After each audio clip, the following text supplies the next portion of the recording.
Located roughly halfway between San Francisco and Lake Tahoe, Sacramento is the ideal launchpad for reaching some of California's most popular destinations on easily accessible on-day trips. When you're ready to head out of California's capital city, you can point your GPS in any direction to find gorgeous national parks, old-timey gold mining towns and lush valleys full of world-renowned vineyards. 1. San Francisco. Get to know the capital of weird from the inside out. From mural-lined alleyways named after poets to clothing-optional beaches on a former military base.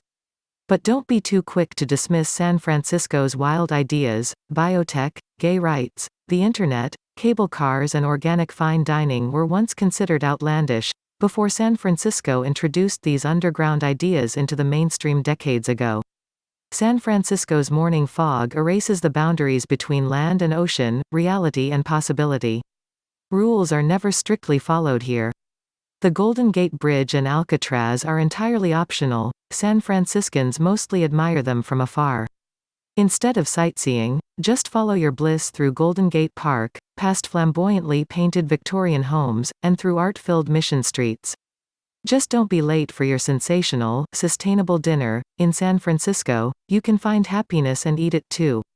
How to get to San Francisco from Sacramento. Traffic and parking can be tough in San Francisco, so hop on the Capital Corridor train instead. This route links Sacramento to Oakland, which has frequent public transport connections to San Francisco. The journey takes about 2 hours. 2. Lake Tahoe. Shimmering in myriad shades of blue and green, Lake Tahoe is the USA's second deepest lake. Sitting at 6,245 feet, it is also one of the highest elevation lakes in the country. Driving around the 72-mile shoreline is a spellbinding adventure, with curves, viewpoints and beckoning trails. Generally, the North Shore is quiet and upscale, the West Shore, rugged and old-timey. The East Shore, undeveloped, the South Shore, bustling with motels and casinos. The horned peaks surrounding the lake are year-round destinations.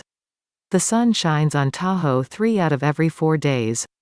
Swimming, boating, kayaking, windsurfing, stand-up paddleboarding, SUP, and boat cruises prevail in summer, as do hiking, camping and wilderness backpacking. Winter brings bundles of snow, perfect for hitting Tahoe's top-tier ski and snowboard resorts. How to get to Lake Tahoe. Lake Tahoe straddles the California-Nevada state line. It takes about 2 hours to drive the 115 miles to Tahoe City, the Western Shore's commercial hub. Introducing Yosemite, Sequoia and Kings Canyon National Parks. Start exploring Yosemite, Sequoia and Kings Canyon National Parks with Lonely Planet's video guide to getting around, when to go and the top things to do while you're there.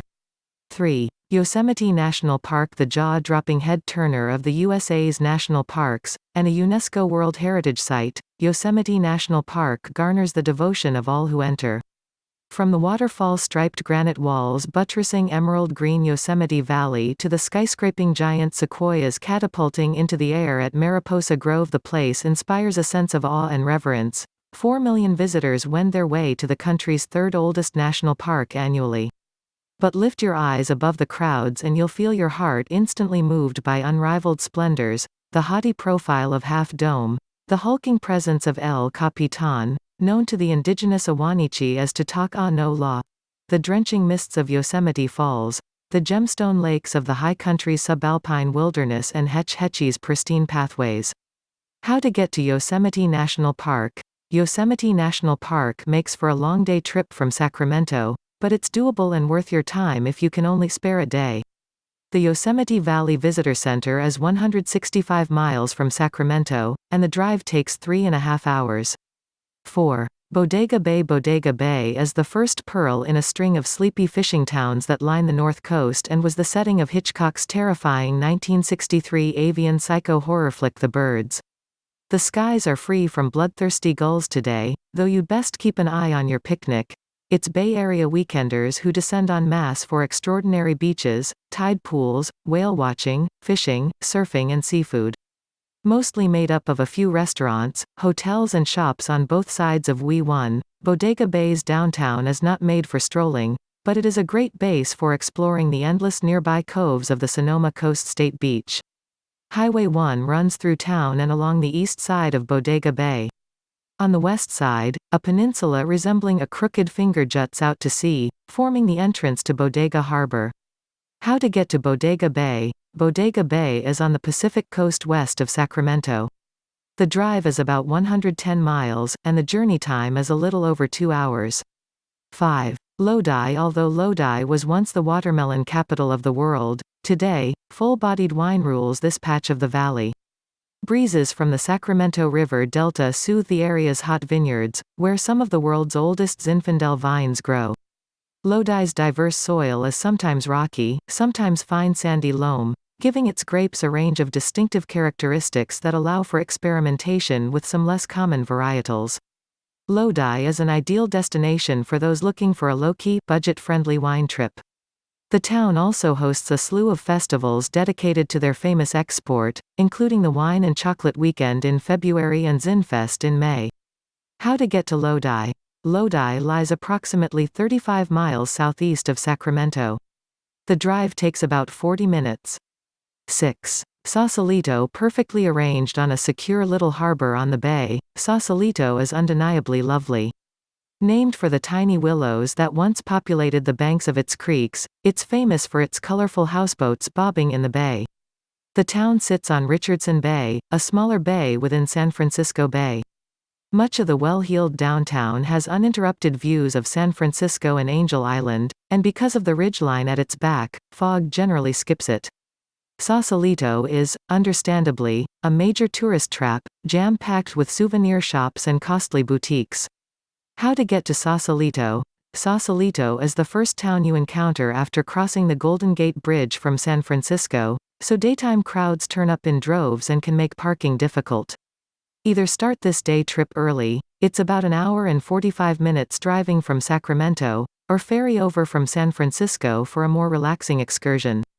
7. Nevada City. Nevada City knows it's charming, but it doesn't like to brag. The shops sell prayer flags and chia smoothies, while the drinking holes sling all manner of liquid enlightenment. The person browsing the history museum with you is just as liable to be an old-timer, a road-weary backpacker, or a mystical folk artist. In the midst of all this are the requisite Victorian and Gold Rush tourist attractions, an elegantly restored town center and frilly B&Bs. Nevada City's strollable streets are especially lively in summer. In December, the snow blanket and twinkling lights are something from a storybook. Nevada City is the gateway to Tahoe National Forest, but linger to experience inviting NorCal culture and the energetic, youthful vibe. The theater companies, alternative film houses, bookstores and venues put on shows almost every night. Tune into radical local radio station kvmr.org at 89.5 FM to catch the vibe and hear what's on. How to get to Nevada City? Despite its name, Nevada City is in California, and it's about 60 miles northeast of Sacramento. The drive takes about an hour and 15 minutes. 8. Lassen Volcanic National Park. The dry, smoldering terrain within the 106,000-acre Lassen Volcanic National Park stands in stunning contrast to the cool, green conifer forest that surrounds it. That's in summer. In winter, tons of snow ensures you won't get too far inside its borders without some serious gear. Still, entering the park from the southwest entrance is to suddenly step into another world. The lavascape offers a fascinating glimpse into the Earth's fiery core. In a fuming display, the terrain is marked by roiling hot springs, steamy mud pots, noxious sulfur vents, fumaroles, lava flows, cinder cones, craters and crater lakes. In earlier times, the region was a summer encampment and meeting point for the At-Sujwi, Yana, Yahi and Maidu Native American tribes. They hunted deer and gathered plants for basketmaking here. Some indigenous people still live nearby and work closely with the park to help educate visitors on their ancient history and contemporary culture. How to get to Lassen Volcanic National Park? To reach Lassen Volcanic National Park's headquarters, it's a 2-hour and 45 minutes drive from Sacramento, clocking in at 170 miles.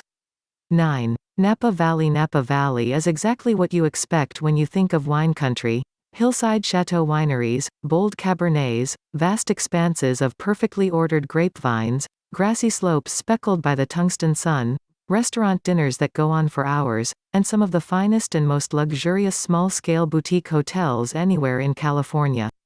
Beyond the typical, Napa has some great hiking in the hillsides, exhilarating mud baths up north in the more working-class town of Calistoga, and plenty of small shops, wineries and classy bistros in the Tony Village settings of St. Helena and Yountville. How to get to Napa Valley. Most journeys start and end in the city of Napa proper, which is about 60 miles from Sacramento. The drive to Napa takes just over an hour. 10. Empire Mine State Historic Park atop 367 miles of mine shafts tunneling almost a vertical mile beneath the surface. Empire Mine State Historic Park, the gold country's best preserved gold quartz mining operation, is worth a day's exploration. From 1850 to 1956 the miners here, mostly Cornish, produced 5.8 million troy ounces of gold, worth about $8 billion today. The visitor center has maps and leads guided tours. It also houses an intricate scale model of the Empire Star Mine from 1938. Detailing all the tunnels and connections, it was once a closely guarded secret. It's also well worth paying to enter the mine yard, littered with mining equipment and buildings constructed from waste rock, and to view the main shaft's claustrophobic entry, next to the former site of the head frame, a tall structure used to haul ore and people from underground. Nearby is the English manor-style summer cottage and 13 acres of gardens belonging to the Bourne family, who originally owned the mine. Though this now appears incongruously idyllic, the noise of the mining activity must have been deafening. Hiking backcountry trails that meander past abandoned mines and equipment is free. Trailheads are located at the parking lots behind the visitor center and Penn Gate to its west. How to get to Empire Mine State Historic Park. From Sacramento, it's a 60-mile drive to Empire Mine State Historic Park, which takes a little more than 1 hour.